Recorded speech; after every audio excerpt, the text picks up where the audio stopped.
Hi everyone, the topic that I would like to discuss with you today is about environmental awareness and protection. To start with, as an introduction, what is environmental education? Environmental education is a process which is very useful to human beings in order to manage well their environment and instill the right behavior that serves as key to sustainable development. So, according to an author, he said that there is a general consensus that the young, you know, ought to know something about how nature works as a physical system.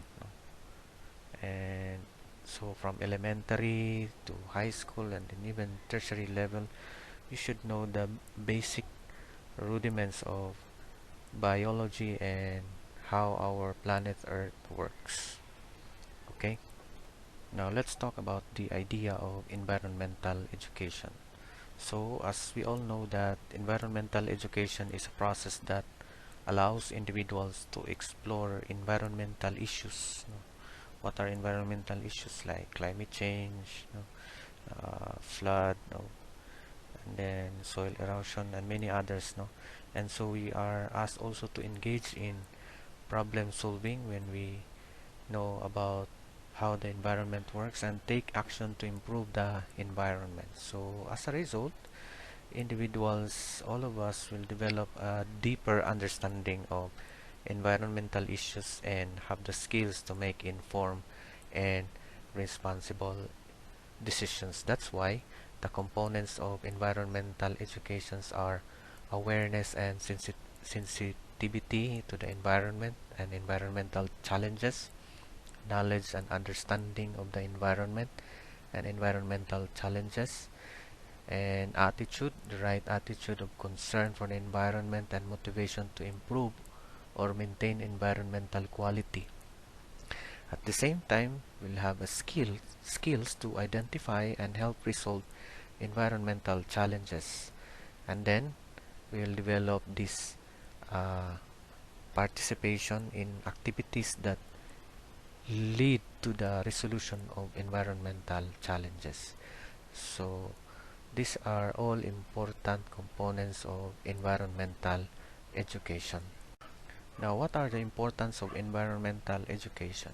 Number one, all our major natural resources in the country are in grave danger of irreparable damage. So that's why we have to be informed about it.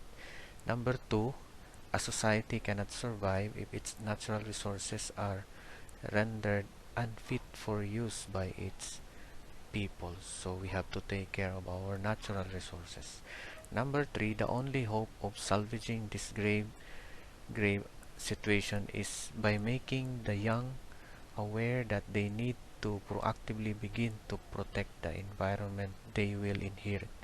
So it is very important to have this responsibility to take care of our environment. Number four, science and technology can help in a limited way but cannot deliver it. So that's why we have the participation in order to work together in order to protect and save our environment. Number five, it is a moral and ethical education for changing people's attitude. So even in our religion, we are urged to take care of our environment.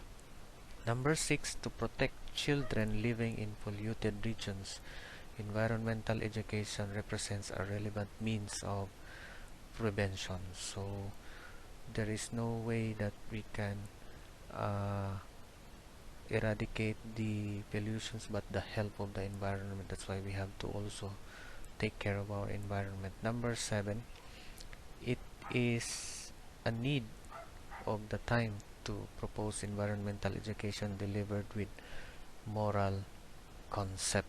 So that's why we have to have these environmental educations at home, in our neighbor, and even most especially in our schools. Number 8, it is conceived to sustain participation of the citizen, especially the youth, particularly in combating the ill effects of climate change. So this is the most pressing issues about climate change. So for our next slides, I'm going to share with you about climate change. At this point, I will just enumerate with you the laws and directives of environmental protection in our country.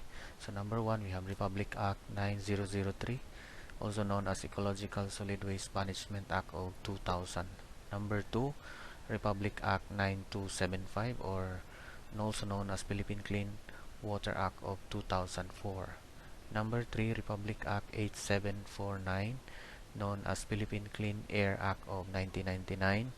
Number 4, Republic Act 6969, known as Toxic Substances, Hazardous and Nuclear Waste Control Act of 1990. Number 5, Presidential Decree 1586, known as Environmental Impact Statement of 1978. Number 6, the CHED Memorandum Order number 333 series of 2009, and so this is an order of including the environmental educations in the tertiary level, particularly the National Service Training Program. Number 7, Republic Act number 9512, or the National Environmental Awareness and Education Act of 2008. So these are the major laws of our country to protect our environment. Now let's talk about one of the environmental problems that we encounter in our planet Earth. We call it climate change. So what is climate change? It is also called global warming. It refers to the rise in average surface temperatures on Earth. No? So an overwhelming scientific consensus maintains that climate change is due primarily to the human use of fossil fuels, which releases carbon dioxide and other greenhouse gases into the air. So these gases traps heat within the atmosphere, which can have a range of effect on ecosystem, including rising sea levels, severe events and droughts that render landscapes more susceptible to wildfires.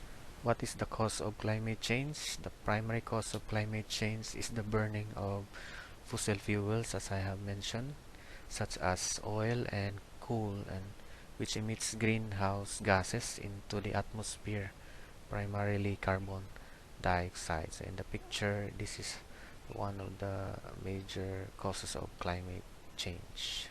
Now here are the effects of climate change. Now we have rising sea levels due to the melting of the polar ice caps. So again, it is caused by climate change. We have the melting of the ice and then contribute to greater storm damage. No?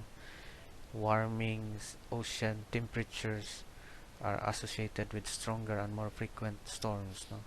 Additional rainfall, that causes floods, particularly during severe weather events, leads to flooding and other damage. An increase in the incidence and severity of wildfires threatens habitats, homes, and lives. And heat waves contribute to human death and other consequences like the dry of soil, because of this. So these are all the effects of climate change. So the question is there a hope for our planet? So these are the things to be done locally in our community so that we can contribute to solve this problem. Number 1, reduce the sources of greenhouse gas emission or enhance their sink or capture. So we have to limit the use of cars, and also in order to reduce the sources of greenhouse gas emissions. Number 2, moderate the harmful effects of climate change and exploit its beneficial opportunities. So we have to plant more trees to have more oxygen in our atmosphere. Number 3, support or join awareness raising people in your locality or community about climate change. So we are all responsible to educate one another about the effects of climate change and what we can do about it. Number 4, carry out concrete disaster prevention and mitigation and management activities. So we have to make some adjustments, perhaps adjustments or preventions in order to prepare ourselves from disasters. Okay.